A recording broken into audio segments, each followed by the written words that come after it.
Agba, there's no road. Want to go to Izombe, there's no road. People go to Tebema, sometimes have to pass through Ele, 2 rivers, Tebema. So I wish Your Excellency, if you can bend a little bit and include this road in Tebema, in your project. Thank you very much. Thank you very much.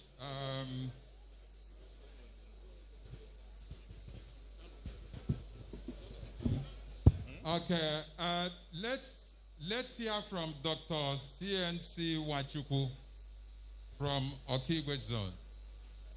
Is Doctor here? Dr. CNC Nwachukwu. 2 minutes, please. Good afternoon, everybody. His Excellency Governor Hope Uzodimma, all other protocols observed. My name is CNC Nwachukwu. I am a pastor. I was a banker. I'm an accountant. I'm also an entrepreneur. So I'm going to talk from the point of view of investors and the economy of Imo State. First of all, I'd like to thank you so very much for the work you're doing. I know you as a private sector man. I also know that the first time I saw you before you contested for the election, we had an exchange. And I found out that you had some audacity. And if you recall, we talked about Imo being the center of Southeast economy.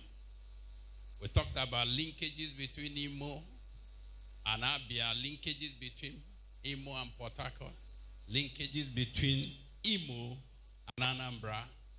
Thankfully, you started on linking Imo and Anambra via Oluru. Bless you for that. You have also told us that you're going to link up Umuahia. Recall, we also talked about Okigwe, and you are doing that. So I salute you and thank you for living to your promise. But there's one that you need to think about, Governor, and that is, how do we harness our relationship with River State via Ngokpala? That route is a strategic area that we need to have a connectivity with them on a dual carriage basis. And I know you can do that. For us, thankfully, Dr. Leostan is here. So I will say something, sir. And that's on behalf of those professionals and investors. I belong to Imo's Economic Summit Group. You were with us on the other time. I'm the Director of Finance. Governor, there's something that bothers us, and that is the absence of our presence in the media space. It looks like what we are doing is playing a catch-up. While we were deliberating on analyzing the Imo State budget for our seminar that's coming up, which we're inviting you, and we talked about bringing Dr. Adeshina. And I presented to them SAPZ, which you fought gallantly to get him listed on that platform. And believe me, nobody knew what it was all about. Because even though that's a very great achievement, it's not known to anybody. And so what seems to be happening is that we surrender the main media space, we surrender the social media space, and they will begin to cry. And so most of the things you have done and still doing are not there for the people to know. And when the others take the initiative, we begin to react. So I think your handlers need to double up and also begin to find a way to engage the private sector. We need to be engaged. We need to be engaged. Listen, Governor, I know how passionate you are. You know that I convinced a group of people led by one of our illustrious leaders from Okigwe to invest close to 11 billion in a poultry farm in Ngopala. That poultry farm is supposed to start production. Thank you, my brother. Excuse me. I just final words. Right. Who did that? I'm trying to say that engagement is working for us. When you came there with the minister, we told you we needed raw materials, that our raw material consumption will be about 7.2 billion every year. Minister said he was going to give us grains from the north. And immediately you countered it and said to him, you are going to give us grain from Imo farmers. And you directed the commissioner for agri to organize Imo farmers to begin to plant. By now, my silos are still empty, waiting to receive those grains. So I believe that policy initiatives, as it concerns private sector, let's get engaged because we have a lot to put on. Thank you very much. Thank you very much. Though I'm not a politician, but I try to be democratic. Somehow we forgot men have been speaking. And now I have to bring our sister. I didn't have time to talk to Imo people. The new economy is entertainment number one. Big money. Entertainment number one. If you had a concert during Christmas, 10 concerts here, people will pay a table of 10 million. People did it in Lagos. I attended myself. Okay, and we have a privilege to have a golden egg, a golden voice. I call her Professor Oyeka Oweni. She has to say something.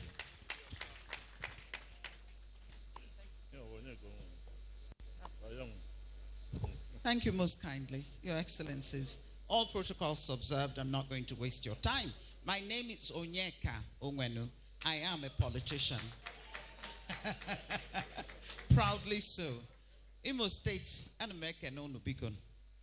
Your Excellency, thank you for you literally dragged me down here. I've been doing 2 shows a day for the past 4 days and 1 month of rehearsal. And we just concluded last night. I didn't sleep. I jumped into the airplane to be here because I think this is a critical time in the life of Imo State. And I'm quite proud as to how much in infrastructure the governor has done. It's just incredible. Within a short period of time, sir, you need to really pat yourself on the back for that. Well done. But there's still a lot to be done. The beautiful thing about our governor is that he allows you the freedom to criticize him. He allows you the freedom to tell him, this is how I think, to make suggestions. He doesn't balk. He doesn't feel that you are attacking him because for those that he knows, those that love Imo State like he does, he would receive your criticism in good faith. I've known him for a very long time.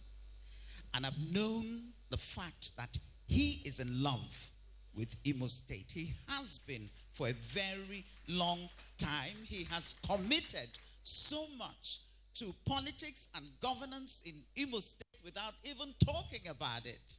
I thank you and God will bless you for that. I thought that when my brother Greg Mbadiwe spoke, he was going to talk about the road. And by the way, I agree with you. The honor done to your father was done to all of us. So we thank you for that. But I want us to talk about the road in R&D Zogwe. It is deplorable. It is so bad. You just got to do something for us, please. That road is critical, connecting Okigwe, R&D Zogwe, going to Umunze, and then proceeding to Olo and then Anambra State. But I'll quickly say this. My constituency also is the entertainment industry. I was hoping you were, because I know you're doing a lot in sports and what have you, and I was hoping you would talk about the entertainment industry. That's where the money is. That's where the money is. And a lot of young people are being employed by Nollywood in the music industry. But others are cleaning out. Netflix, Amazon, Disney, so many of these streaming services are rushing to Nigeria because of our content. That's what the world wants to see. You make a movie with small money and Netflix will buy it for $5 million. I promise you, these are figures that you can very easily check. So what are we doing? Who owns Nollywood, by the way? Imo State does. Do I need to mention the artists that are reigning in Nollywood who built up Nollywood? We did. But we're slacking behind. Whereas Lagos State is investing and people are cleaning out and making so much money. I want to say this to Imo State. Let's really stand up and take what belongs to us. Let's provide loans for young people in the industry who can do films. And we have culture. We have history. Let's put money. And within a year and a half, if you invest ₦1 billion, and that's about $200,000, right? Within a year and a half, you get 5 million. Please go check it out. I know because I'm working on a film. This is something we can do to rescue our young people and give them employment. Let's do it. There is so much to say, but I will cut it short for now. You have my support. I love you. You know that. Oh, not that kind of love, please. Before I just thought, what did I get myself into? No. No. He's my brother. He's my brother and he's my prayer partner. God bless you. This is a man who fears God. I'll tell you. Bless you. God bless you. Saying I should sing. Let me just do a line. One love, eh? Yes, well, one love. Don't be sad. Understand. Yeah. Everybody has a day when the sun stays away. Yeah. Take heart in a new tomorrow. A little more love each way makes for a brighter day. Yeah. Never need worry. Let one love set you. Help me sing it now, everybody. One love keep us together. Living in a world is a struggle, just staying alive. One love keep us together. Living in a world is a struggle, just staying alive. Us together. God bless you. Please give her a clap give her a big clap, a big rousing of applause.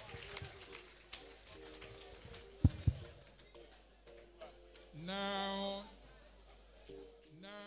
the spirit is back.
Good evening and welcome to Nationwide on the network service of the Nigerian Television Authority, an abridged version. We'll begin with the economy, where President Muhammadu Buhari has appointed Dr. Doyin Salami as the chairman, who was the chairman of the Presidential Economic Advisory Council, as his chief economic advisor. The 59-year-old Doyin Salami holds a doctorate degree in economics from Queen Mary College, University of London, and until his appointment was the head of Kainu's Edge Consulting Limited, and a member of the adjunct faculty at the Lagos Business School, Pan Atlantic University, where he recently attained the rank of a senior fellow and associate professor. A statement issued by the special advisor to the president on media and publicity, Femi Adesina, indicates that the chief economic advisor to the president is expected to address all issues on the domestic economy and present views on them to the president. He is also to closely monitor national and international developments, trends, and formulate appropriate policy responses. Additionally, Dr. Doyin Salami will develop and recommend to the president national economic policies to foster macroeconomic stability, promote growth, create jobs, and eradicate poverty, among others. Coronavirus remains a significant feature in the Nigerian developmental space as policymakers upscale efforts to keep the economy afloat and rein in world indices. Leah Katun Babatunde has a rundown of how the economy performed in the year 2021 as we count down to 2022. How the year started on a slow note over deep uncertainties occasioned by the effects of coronavirus pandemic that affected all spheres of life. At the start of the year, the fiscal side, of course, gave a budget of 13.08 billion naira and was accompanied by the Finance Act of 2020. But then, of course, the supplementary budget came in the course of the year and it was pegged at 982.7 billion naira. And at the end of the first quarter of 2021, Nigeria's GDP grew by 0.51%. A very impressive 5.01% in the second quarter, and of course 4.03% in the third quarter of the year. And these, of course, prompted a review of growth projections. 2021, the federal government disclosed it had raised 73% of its targeted revenue, while value-added tax declined by 11 billion naira at the end of the third quarter. Targeted spending focused on security, infrastructure, social investment, and job creation to attain self-sufficiency first before exports. The government paid off significant liabilities of defunct agencies as recoveries of looted funds continues with reforms in the nation's public finance management system. But we've also put in place a monthly revenue monitoring committee, a presidential committee that looks at all the revenues reported by the revenue generating agencies, reconciles it to the bank, the actual amounts that is shown in the bank accounts. That has helped us also to strengthen the remittances. As spending increased, so also debt, peaking at 38.005 trillion naira at the end of the third quarter of 2021, with Nigeria entering the non-interest secured market for the third time since 2017, which was oversubscribed by 346%. The central bank, on the other hand, maintained monetary policy position as it kept supporting fiscal authorities. Prominent disclosures at the meetings in the year include the tightening of New Zealand bureau de change activities to curb exchange rate volatility, the introduction of Africa's first digital currency, the e-Naira, and the takeoff of Infracore, the multi-purpose infrastructure vehicle. The shareholders are holding very aggressive meetings, and they are currently reviewing about 3 major projects. This December inflation rate stands at 15.4%, while the Naira exchanges for 411.95 to the dollar in the importers and exporters window, with foreign reserves declining to $40.5 billion as of December 23, 2021. Excess crude account as at last FAC meeting was valued at $35.365 billion. December 2021, President Muhammadu Buhari unveiled the new National Development Plan 2021 to 2025 to replace the Economic Recovery and Growth Plan ERGP. It will require a 348.1 trillion investment to achieve the set targets and will be largely driven by the private sector. And as the year wound down, the National Assembly passed the 2020 budget, which was signed by the President Friday, 31st December 2021. I'm Liakating Babachinde.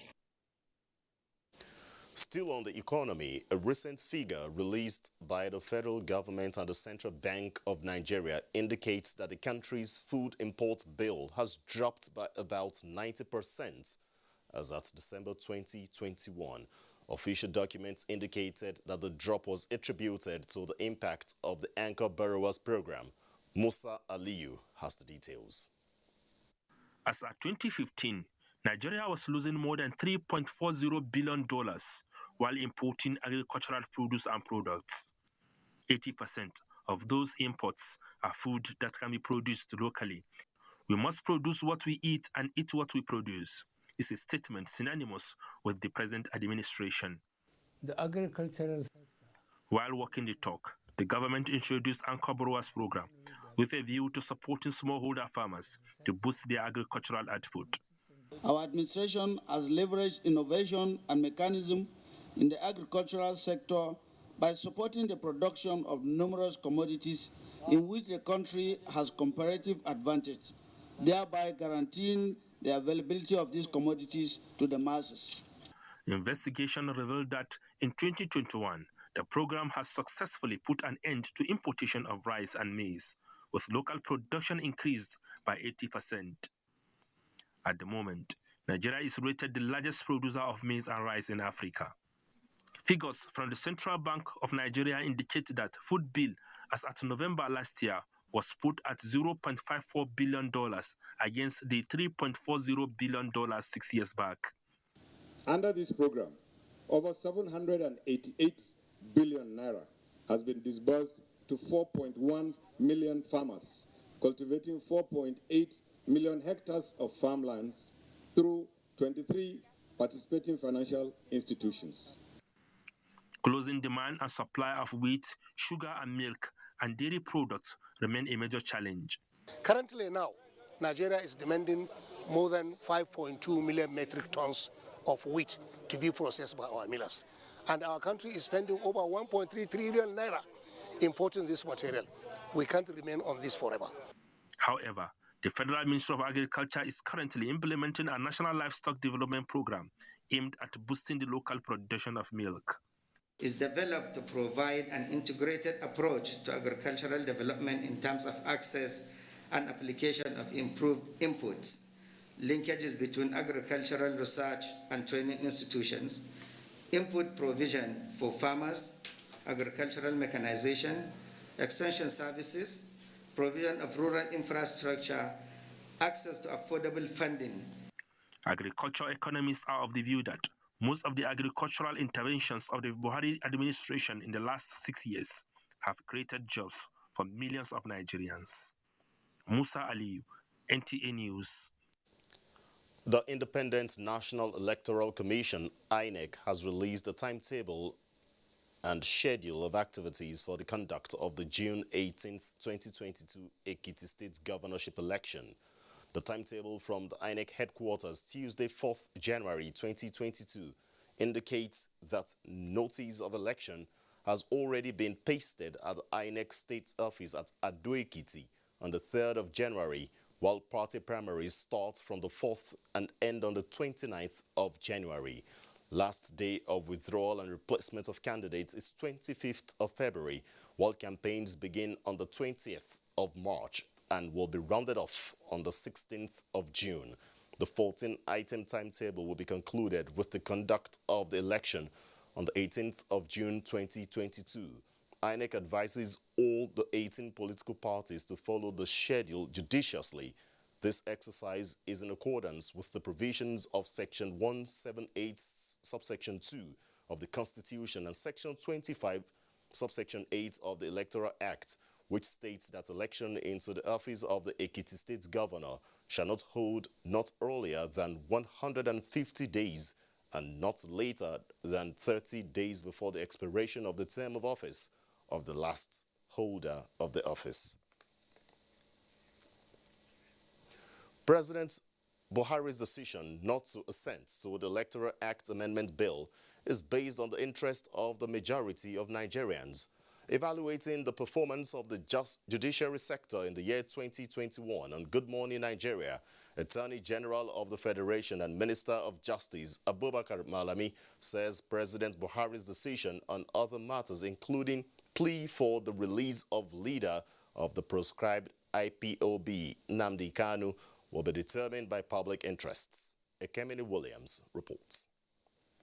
Our determination to effectively fight against corruption, and we have in place executive orders as tools that support what we are doing. Abubakar Malami, Attorney General of the Federation and Minister of Justice, reading out major achievements of his ministry in 2021.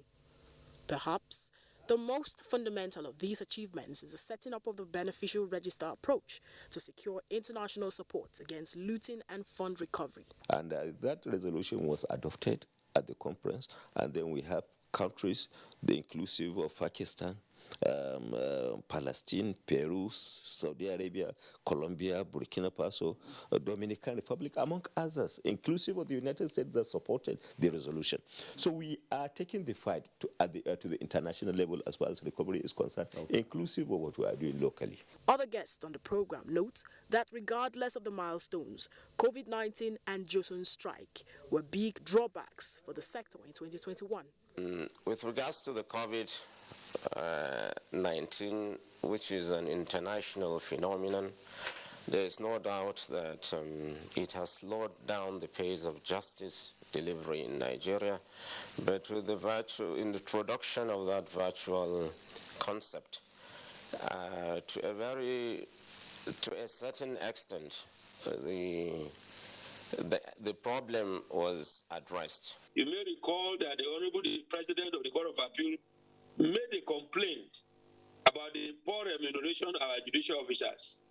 So I think there is a need for the federal government of Nigeria to look at the condition of service of our judicial officers, the way where they live, the court they operate from, their facilities available to them. Nigeria is about the only country I know that our judges are still taking down notes in longhand. To a more independent, progressive, and people impact justice sector in 2022. In Abuja, Ekemini Williams, NTA News. Kende is standing by in our Lagos Network Center with more reports. Good evening, Kende. Hello, Ayodidi. Thank you for joining us in Lagos. Just a few days into the year, the rail subsector is making progress in attaining some of its set targets as additional round trips have been activated along the Lagos-Ibadan rail corridor. The development is riding on the increase in passengers on the axis, but I hope that the momentum will be sustained beyond the free train ride. Marco Lolale has the details. The activation of free train ride has paved way for increasing round trips on the Lagos-Ibadan standard gaugeway line. For now, it is between 6 to 8 daily, depending on the volume of passengers. As the last day of such window of grace, coupled with the resumption of work after the long holiday, traffic at the Mobolaji Johnson train station was huge. While the free train ride lasted, mobility between Lagos and Ibadan has not only been simplified, but equally reduced tension on the ever-busy Lagos-Ibadan expressway, especially during the festive season.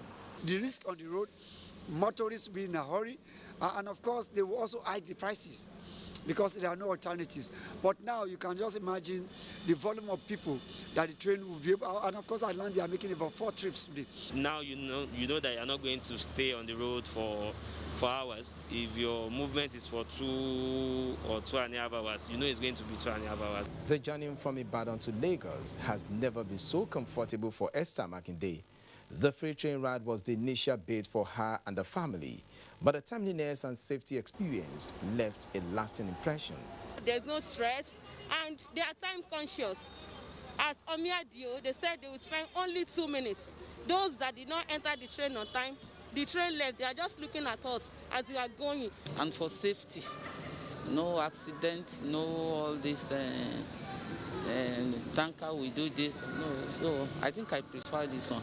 There is high optimism that the huge volume of passengers garnered during the free train ride will be sustained, because, according to travelers, the gains of using the rail mode of transportation outweigh any other means along the Lagos-Ibadan corridor. In Lagos, Michael Olaleye, NTA News. And that's our contribution from Lagos. Let's take a short break. Nationwide continues with Felicia in Jos. Ever-busy ancient city of Onitsha is a commercial hub with millions of commuters seamlessly linking other states daily for business, leisure, and other purposes.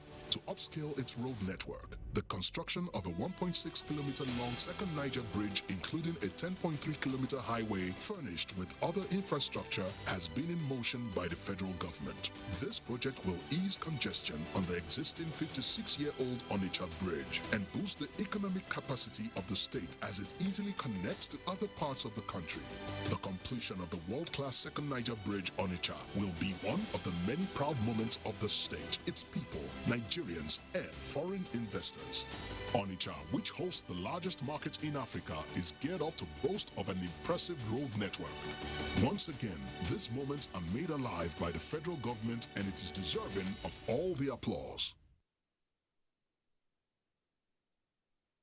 Candidates who are interested in gaining admission into NTA TV College, Jos, for the 2021-2022 two-year National Innovation Diploma Program are to apply for admission through the Joint Admissions and Matriculation Board, JAMB. Courses available for application include film and television production, broadcast journalism, and television engineering technology. Such candidates must have a minimum of 5 O-level credits in relevant subjects, including English language and mathematics. For inquiries, please call 0803-079-5335 or 0806-980-9807.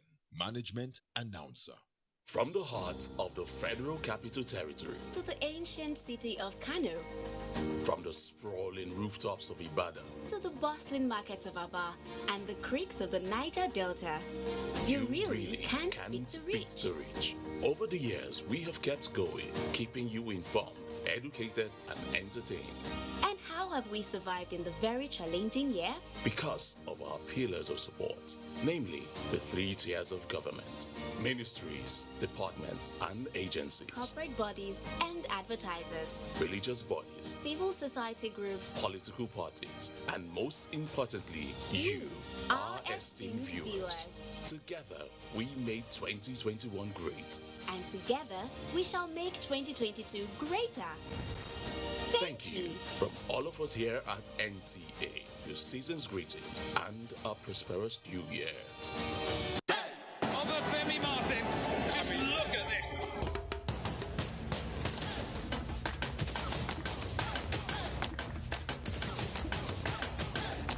Remember the name.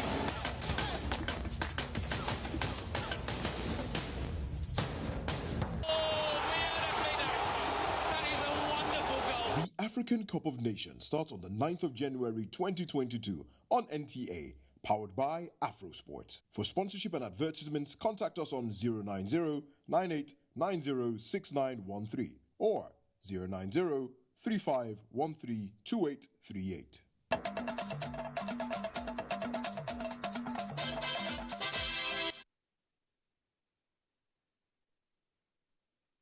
You're still watching Nationwide. Welcome to Jos. Opinion and community leaders in Plateau State have encouraged Nigerians to go into the new year with hope of better nation. This is contained in their New Year messages as captured by Caleb Guchin. The beginning of every new year is usually welcomed with so much enthusiasm and great expectations by citizens.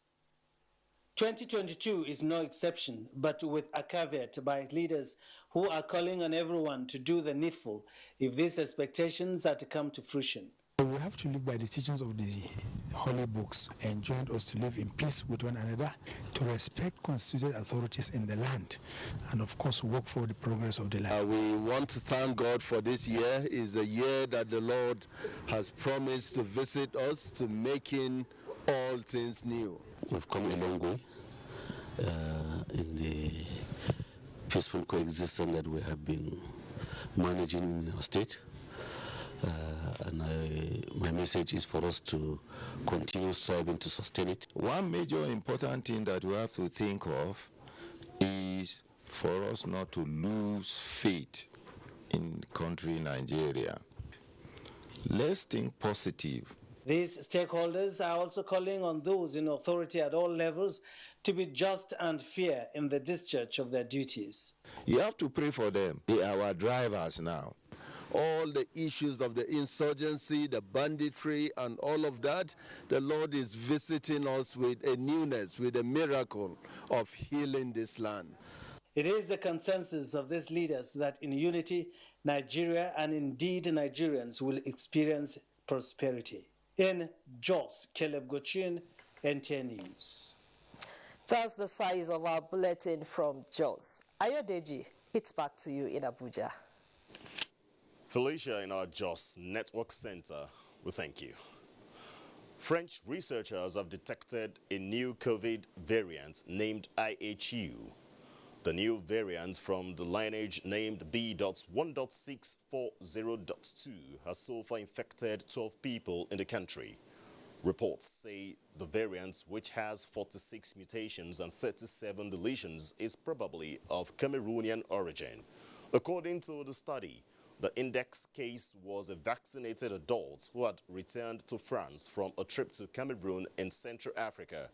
Philippe Colson from IHU Mediterranean Infection Center in Marseille, France, however, said it is too early to speculate on virological, epidemiological, or clinical features of this IHU variant based on these 12 cases.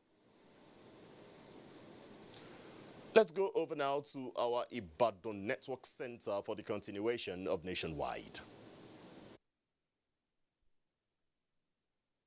Thank you, Deji. Welcome to Ibadan. The people of Ibadan have continued to mourn the passage of their monarch, Oba Saliu Adetunji Ajeogungunniso I, with various activities and encomium, some in line with customs and traditions. Kayode Oladosu has details. Government functionaries, religious leaders, high chiefs in Ibadan and other dignitaries converged on the palace of the late Olubadan of Ibadan land, Oba Saliu Akamu Adetunji Ajeogungunniso I, for an interfaith prayer session to mark the third day of the demise of the 41st Olubadan. Clerics describe death as a compulsory end of every living soul and that the lifestyle of the late monarch should be emulated. After this life, we are going to another life where we will account for our deeds. The palace has continued to receive visitors from within and outside the city. He was a very peaceful leader, very peaceful king. I was shocked because I expected Baba to be with us for a few more years. As part of activities to mourn the late Olubadan, business transactions at markets within the metropolis were at low ebb. With the vacant stool of Olubadan, what is the process at this present moment? Until the high chiefs meet and select the next most senior among them and recommend to the governor of the state, who now grants assent to the nomination by the kingmakers. Late Oba Saliu Adetunji joined his ancestors on Sunday, 2nd January 2022 at the age of 93 in Ibadan.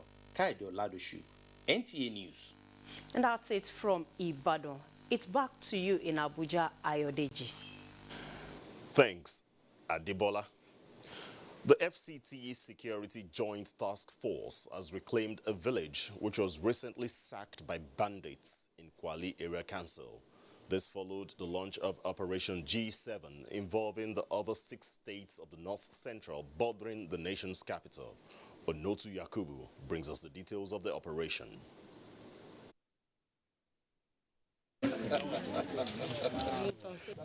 In their midst were vigilantes, hunters, and lion-hearted members of the sacked village.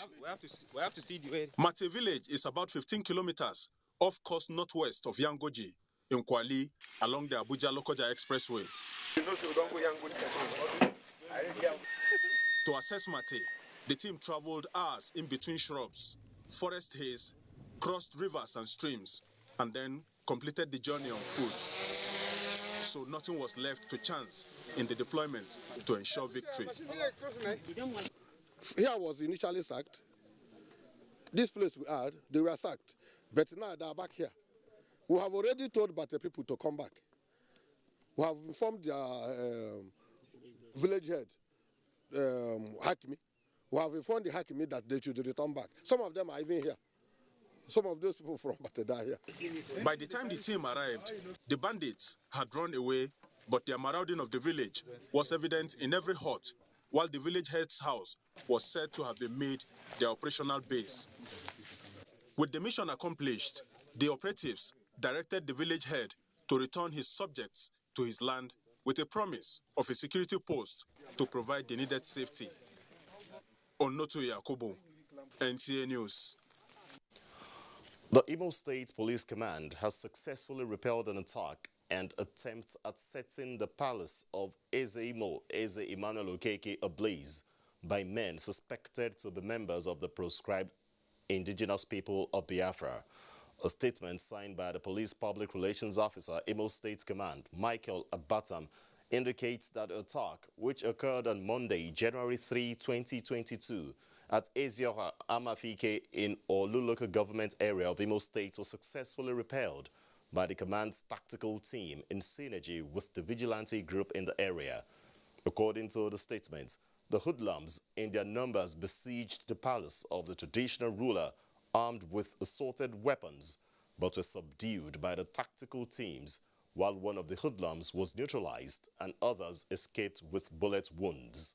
Items recovered from the bandits include charms, one locally made improvised explosive device, and one pump-action gun with 4 live cartridges, among others. The Commissioner of Police, Imo State Command, Rabiu Hussaini, has however commended the officers of the command for their efforts and appealed to indigents of the state for more support. Let's cross over now to our Maiduguri Network Center for more on Nationwide.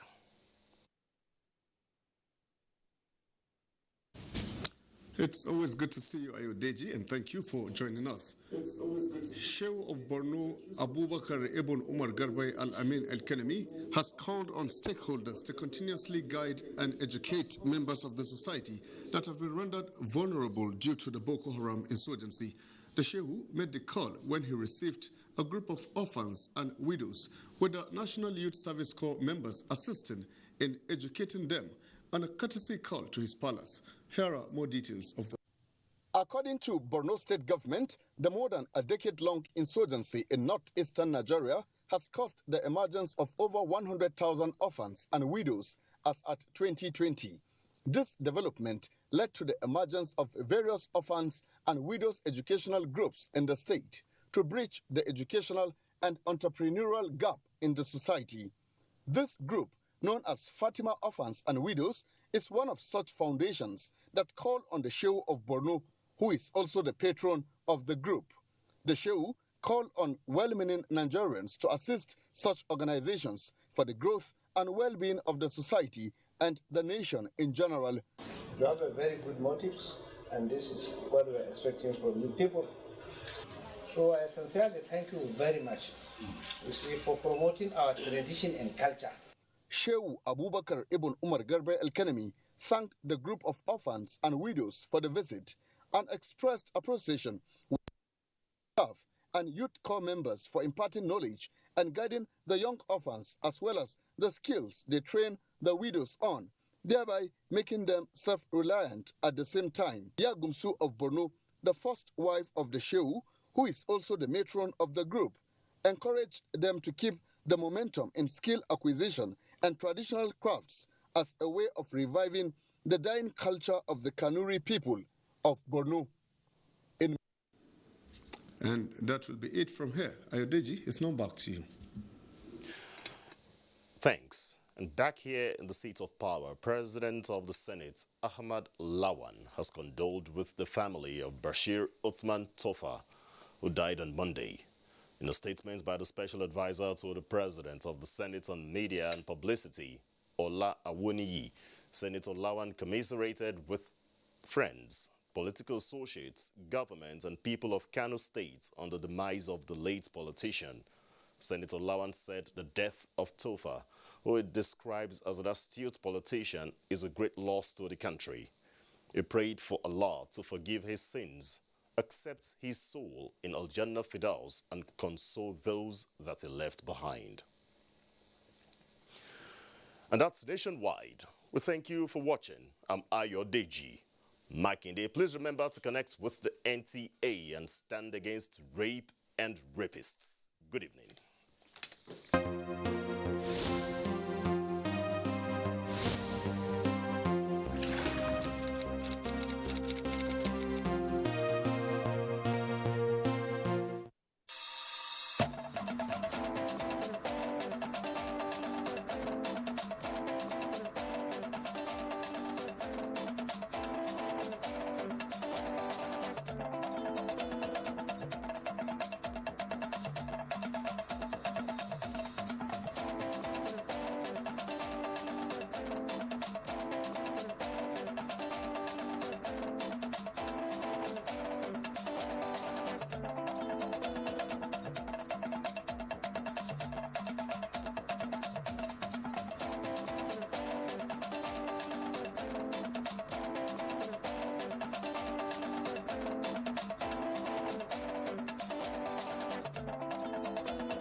NTA, you can't beat the rich.